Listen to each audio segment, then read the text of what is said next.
আমার এই ছোট্ট সংসারে হয়তো রাজকীয় কোনো ফার্নিচার নেই, অনেক দামি দামি কোনো কিছু নেই, তবে আলহামদুলিল্লাহ আমার যা আছে তা অনেকেরই নেই।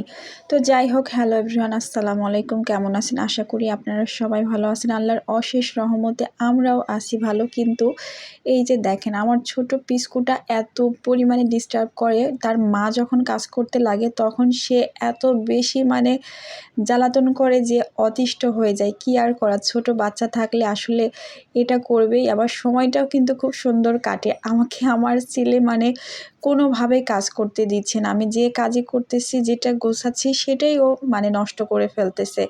আর যে আপুরা অনেক সময় এই যে আজে-বাজে কমেন্ট করেন যে, "এটা নোংরা কেন? এটা অগোছালো কেন? এটা এই কেন? সেই কেন?"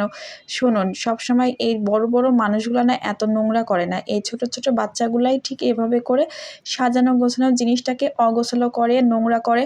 তো একটা বাচ্চার মা একা কত দিক সামলাবে বলুন? আর হ্যাঁ, আমার এই গেটআপ নিয়ে কেউ কোনো কিছু মনে করবেন না। আসলে আমরা বাসায় নরমালি কাজ করার সময় যেমন থাকি ওভাবেই আরকি আছি। তো এইটা নিয়ে আবার অনেকে চিন্তা করতে পারেন যে এভাবে বেয়াড়ার মতো কেন আছি, ভিডিও দিয়েছি। ওই যে বললাম, আমি ভিডিও করি।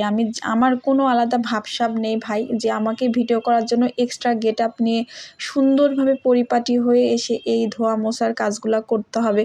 যেহেতু ভিডিও বানাই, আমার ভিডিও বানানো একটা শখ।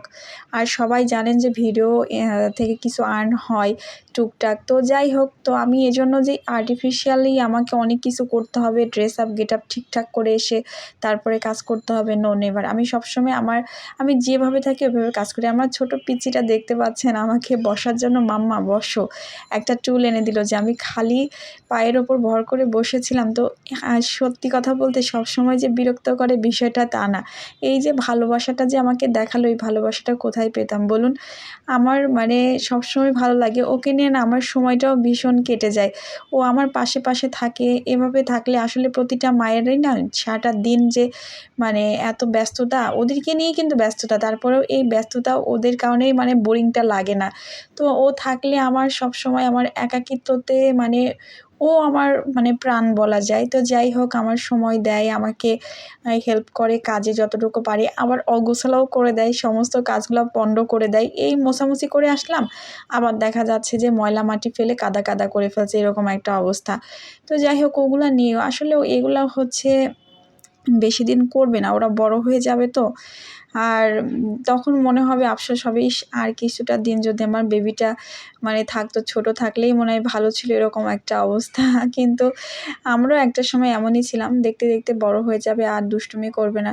তো যাই হোক, আপনাদের সাথে কথা বলতে, বলতে দেখুন আমি কতগুলা কাজ সেরে ফেলছি অলরেডি।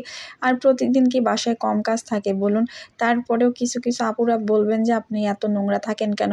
প্রতি সপ্তাহে প্রতিদিন এভাবে করেই কাজ করি, তারপরেও নোংরা হয়ে যায়। কি করব বলুন?